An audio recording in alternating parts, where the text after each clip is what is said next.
Hi again, everybody, and welcome to Inside Golf. I'm Harry Donahue. Behind me, the statue of Donald Ross, overlooking one of his favorite golf courses, Torresdale, the Union League Golf Club at Torresdale. Back in the day, it was Torresdale Frankfurt. And speaking about back in the day, coming up on today's show, we're going to look back with Pete Trenham, a noted local golf historian, of an event that was held here at Torresdale back in 1941. It attracted some of the best players in the world. Sam Snead won it. He set a course record that stood from 1941 until last year. Also coming up on today's show, we'll take a look at two recent events, one of them being the Golf Association of Philadelphia Mid-Am, and the other the Philadelphia Open. It consisted of top amateurs and local pros from the Philadelphia section of the PGA. Plus, our Teed Off panel will take a look at what to expect from a Masters tournament in November. It's all coming up next. We're at the Union League Golf Club at Torresdale. Donald Ross would be proud, and we'll be back with Inside Golf. Inside Golf is presented by Destination Montco Golf. 54 courses, 300,000 yards. Check them out at montcogolf.com. By the First Tee of Philadelphia. The First Tee helps young men and women become better golfers, but most important, better people. Get involved. Visit thefirsttphiladelphia.org. By the Golf Association of Philadelphia, GAP, celebrating amateur golf since 1897. By Jersey Man Magazine, it's a Jersey way of life. And by Philly Man Magazine, bringing it to Broad Street. By the Haverford Trust Company. Quality is in our DNA. And by Inside Golf's partner since 1998, the Philadelphia Section PGA. Experts in the game and business of golf. Take time to thank your local PGA golf professional. Golf is the great equalizer. For many, this journey is an escape from reality. A chance to be part of a team. A career opportunity. PGA Reach impacts lives through golf by lifting people up, giving them hope, and sending them down an alternate path that they never saw coming. With PGA Reach Philadelphia, as in life and in golf, the most important shot you take is the next one. They're not just familiar faces. They're your friends and neighbors. It's their small businesses, a beating heart that makes a neighborhood a home. The places with a pick-me-up, or a story that inspires, where you can share a taste of comfort with the personal touch that makes our world shine a little brighter. Support small and make a big difference. Make it local. Make it Main Street. Make it Montco.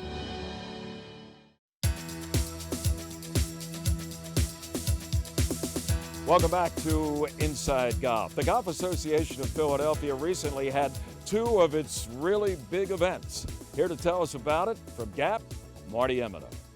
Thank you, Harry. The COVID-19 pandemic delayed the GAP Middle Amateur and Open Championships until October. For respective champions Jeff Osberg and Mike Little, the wait was well worth it. In the Mid-Am at Ledge Rock Golf Club, Osberg recorded the win to become just the second player in GAP history to capture all four of the association majors. Osberg surged into the lead late on day two, finishing at 5 under for the 36 holes, 2 shots clear of the field. He joins Overbrook's Chris Lang as the second player to have wins in the Amateur, Middle Amateur, Open, and Patterson Cup.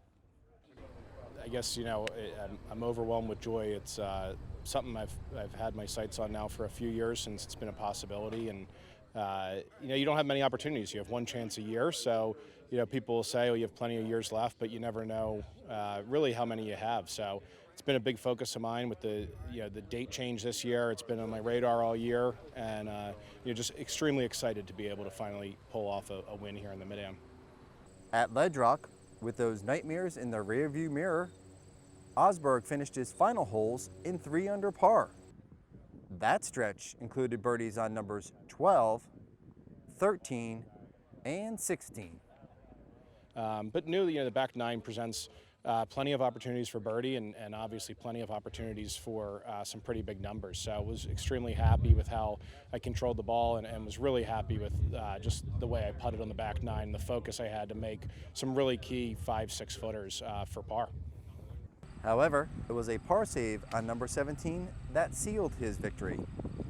On a second shot from 210 yards to the elevated green, his foot slipped. His 2-iron landed 67 yards short of the putting surface, but fortunately avoided the cross bunker. Seeing the flag and not much else, Osberg lifted a lob wedge to 5 feet and made the par save. Obviously 17, I mean, so much can go wrong in the 17th hole, and hit just a horrible tee shot. Slipped on the second one and got lucky where it ended up. If it goes into the bunker, who knows what happens, but really wasn't looking to make par at that point in time.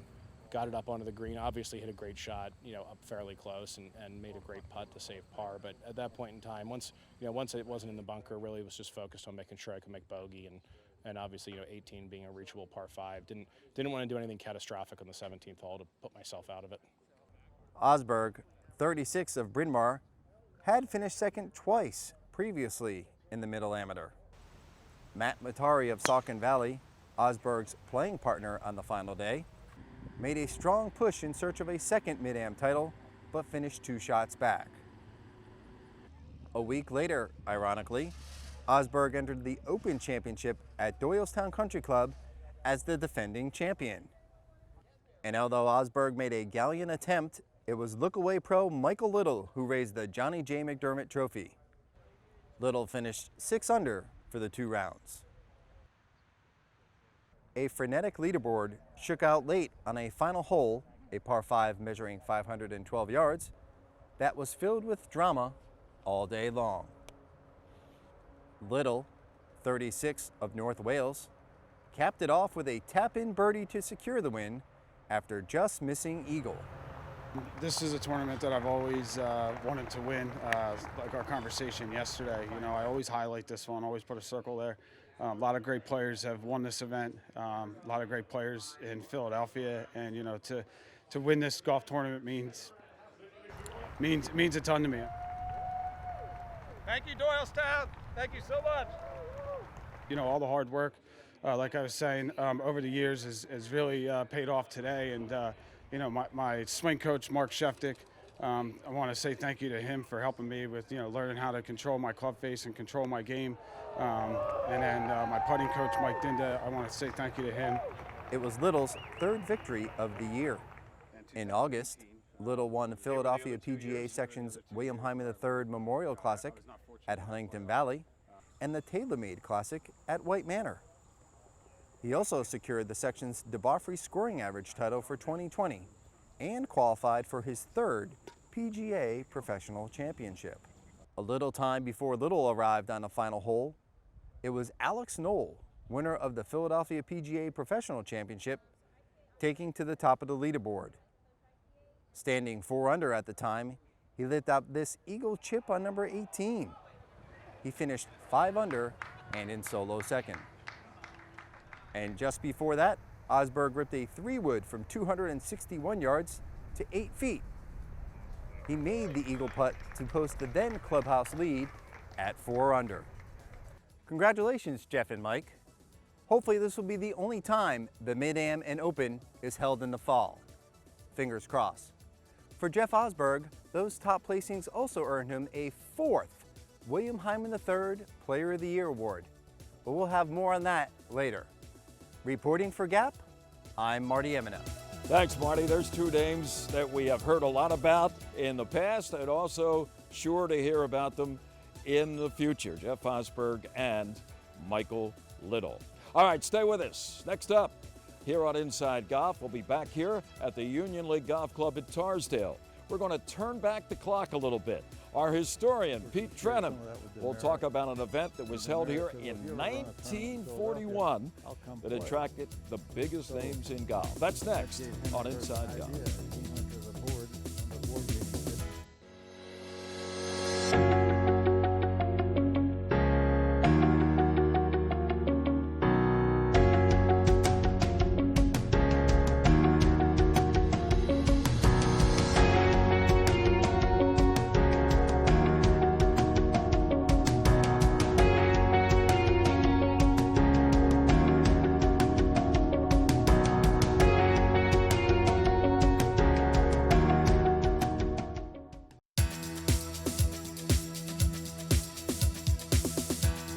Welcome back to Inside Golf. We're here at the Union League Golf Club at Torresdale, and we're going to take a little walk back into history at this venue with the legend, Pete Trenham. Pete Trenham, for years, how many years at St. David's? 29. 29 years as the head professional at St. David's. He's the pro emeritus there now, but he's also, I think, the official or unofficial historian of professional golf. Unofficial. Unofficial. Self-appointed. In the Philadelphia area. Yeah, well, I'll tell you what, a lot of people would give you that title without you having to ask for it. So the year was 1941. It was an entirely different world. A member here at Torresdale, Henry Hurst, had an idea. He had a lot of connections, thanks to the other club that he belonged to. And he figured he could pull off an event here at Torresdale with some of the best golfers in the world, bring them here, and also try to get a fence built around the perimeter of the golf course. What happened? Torresdale, Frankfurt needed a fence. They needed to tighten up their security, they felt. And they had a little problem where a kid fired some bow and arrows that were on fire into the maintenance building, and the building caught on fire, so the board of directors knew they had a problem. So Henry Hurst was on the board here, and he is a member at Augusta National. And he'd been to the Masters in 1940, and in those days they used to have things called Calcuttas, where they auctioned off the players the night before the tournament, and you could buy a player in the field, and like a horse race. And so he bought Jimmy DeMeritt, and Jimmy DeMeritt won the tournament, and Henry Hurst picked up $5,000, and which was a lot of money back in 1940. That's right, a lot of money. So of course he shared some of that with DeMeritt, and DeMeritt said, well, if you ever run a tournament in Philadelphia, I'll come play. So that gave Henry Hurst an idea, and he went to the board, one of the board meetings here, and said to it was Torresdale Frankfurt Golf Club then, and said, if you let me run a tournament here, I can raise enough money, I think, to build a fence that we need. So Henry Hurst had the idea. Torresdale needed a fence. And by the way, the fence around the perimeter, I don't know if it's the same fence or not, but it's still up. Still here, still most of here. it, yeah. And Henry's connections at Augusta, not only did Jimmy DeMeritt come, but all the main players back in the day, Ben Hogan, Gene Sarazen, Byron Nelson, Sam Snead, who eventually won it. We'll find out about more from you on that. And also a guy by the name of Bobby Jones made his way here to Torresdale. How did that happen? Well, Jones had retired from golf anyway, because Hurst was a member at Augusta National. He got Jones to come here and help promote his tournament. He played an exhibition on Tuesday and Wednesday before the tournament. And then the tournament began on what day? Began on Friday. Friday. But Henry Hurst charged $1.10 a ticket for a daily ticket, and $2 for the week. Oh, wow. And $2. By August, he had sold 13,000 tickets. And more than enough for a fence in those days. The purse was $5,000.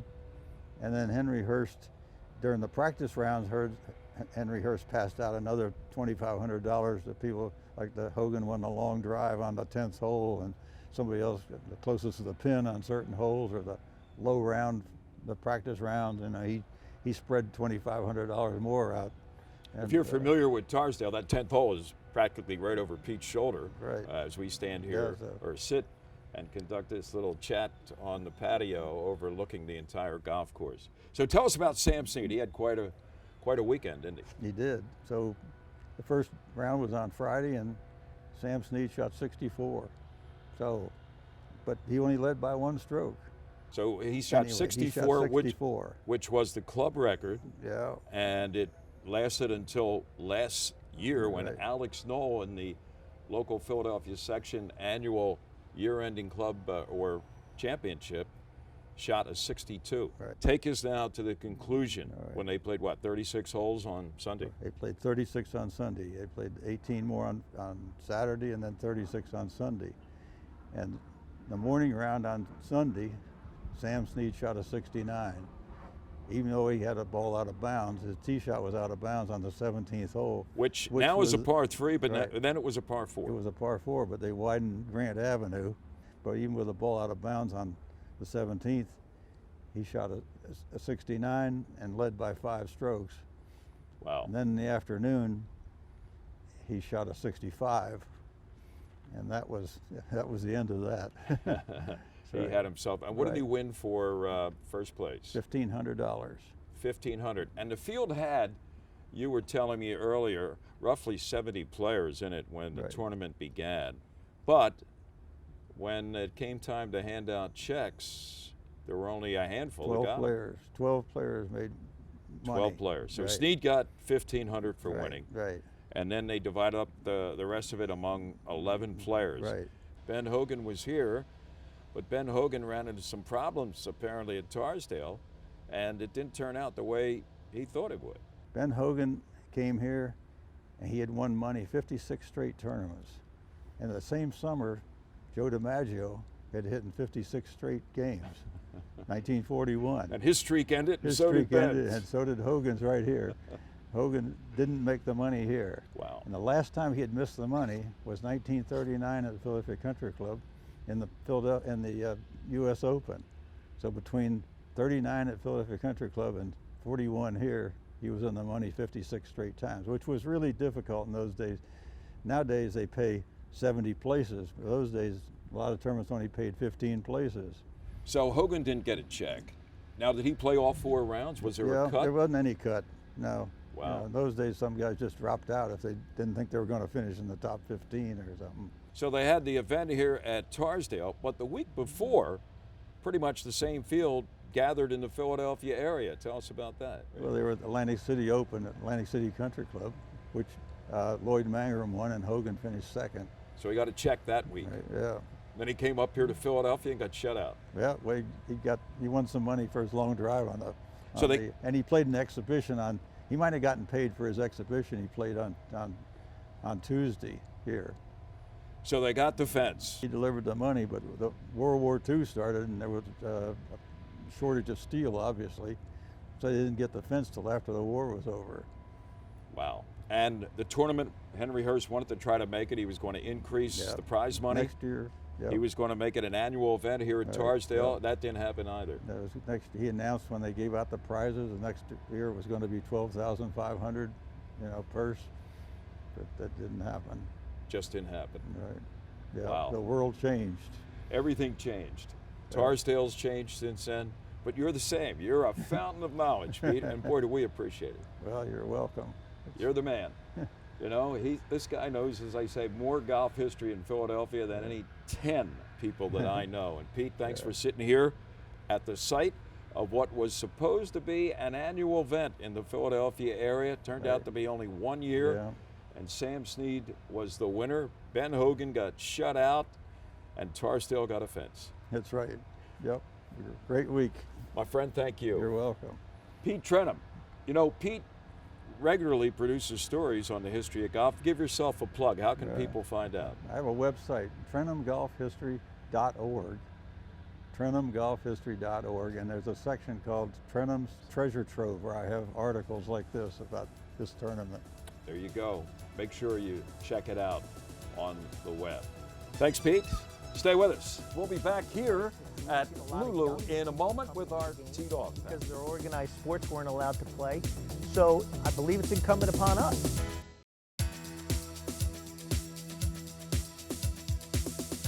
Welcome back. Inside Golf continues on a picture-perfect sunny day here at Lulu Country Club in Upper Dublin Township, Montgomery County. By the way, to find out more about all the wonderful golf opportunities there are in Montgomery County, go to the website valleyforge.org and click on Montco Golf.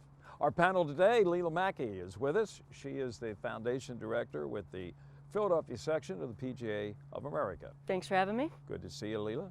From myphillygolf.com, where he's been, it seems like forever. How many years now? 2009. Oh, okay, it's not that long. 11 years. Joe Logan is back with us, and the new president of the Golf Association of Philadelphia, where he was the vice president and a frequent contributor to Inside Golf, Mr. Oscar Mestry from Overbrook. Good to see you. Great to see you, Harry. Thank you. All right. Oscar, we have all experienced and seen the numbers, how golf has really taken off over the past several months, unfortunately because of the pandemic. But of all the industries and everything else that people have to do and have been trying to, adjust to in their lives, golf has flourished. Number of rounds played, number of new people who have been introduced to the game, the frequency of some of those newcomers to playing the game. And I guess the question that begs to be asked is, once we get to a post-pandemic era, whenever that is, and hopefully it's soon, is golf going to continue to flourish? Well, I believe, when I put my administrator's hat on as from the Golf Association of Philadelphia and GAP, I believe it's our responsibility to try to capture that increase in play, that increase in players coming to the game. We've seen a ton of family golf, which is nice to see. We've seen a lot of young people coming to the game because their organized sports weren't allowed to play. So I believe it's incumbent upon us to continue to encourage those people to stay in the game. So we are very focused on that at the Golf Association of Philadelphia. With the section, Leela, has it been a kind of a situation where when you call your pros in the area, they're not available to take your call because they're out there giving lessons or something like that, which is always good, right? What's the feedback you're getting from the pros in the area about what they want to do, or do they have an idea to keep this little surge going? Sure. Yeah, I mean, they've been swamped this year. Everybody's up in rounds and they're just busy, busy, busy. So, it's like any other year. This has been fortunate for golf courses that, they haven't really had to struggle to get play, because that's one of the only things to do this year. But, they're going to come up with programs to keep people in the game. So those new people, it's up among women, female golfers that have taken up the game. So, and if we can keep a third of the people, I think ultimately life will get in the way again. It's not going to stay like this forever, but I think we will keep a number of them. And if we can keep a third or, even a fourth of them continuing to come back and keep them in the game, I think that'll be a win. Joe, it's interesting because the narrative has been for several years that golf was on the decline. And now the irony that one of the worst things that ever happened to this country, at least in our lifetimes, the coronavirus and the pandemic, has brought golf back. How'd that happen, It's outdoors, it's healthy, golf takes a lot of heat for sort of being in decline in recent years, but so were other things like canoeing and all these sort of outdoor activities that were also quietly losing steam, but golf was the focus.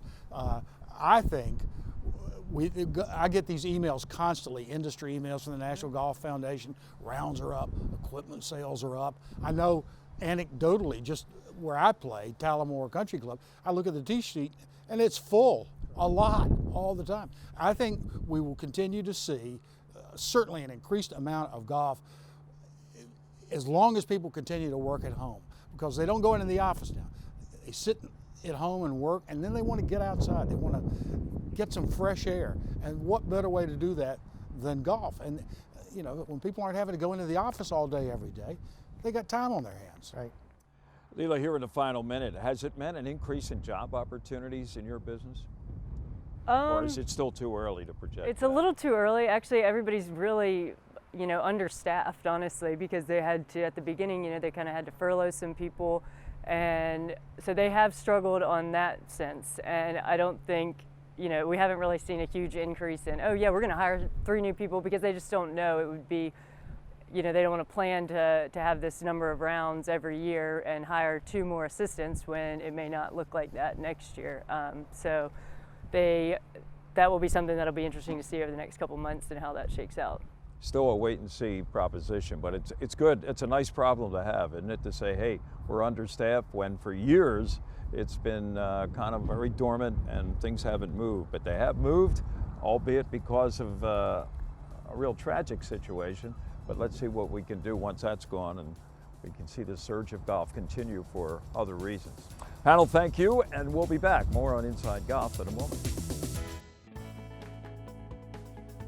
Students in our program learn a lot about leadership and how to become a leader. We have a good cause, we've got great kids and people. It teaches young people not only golf, but the life lessons that golf teaches us. I've been a better person throughout my career in golf. We're teaching kids how to be better kids, how to be better people, and to build better communities. Respect, honesty, courtesy, integrity, judgment. Not only does it give kids a jump start on the game of golf, but maybe a little bit of a jump start on the game of life.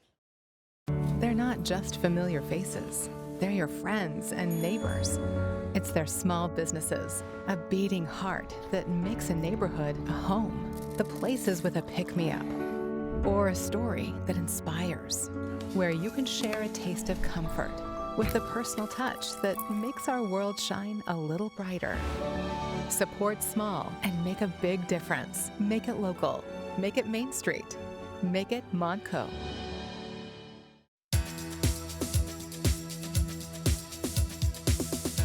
That's going to do it for this week's edition of the Inside Golf with Pete Trenham, who we want to thank. Don't forget, go to Pete's website, TrenhamGolfHistory.org.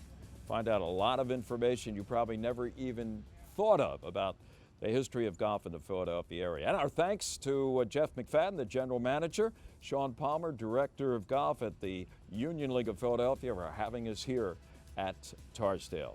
I'm Harry Donahue, and remember, no matter how bad it's going for you out there, don't pick up. We'll see you next week on Inside Golf. Inside Golf is presented by Destination Montco Golf. 54 courses, 300,000 yards. Check them out at montcogolf.com. By the First Tee of Philadelphia.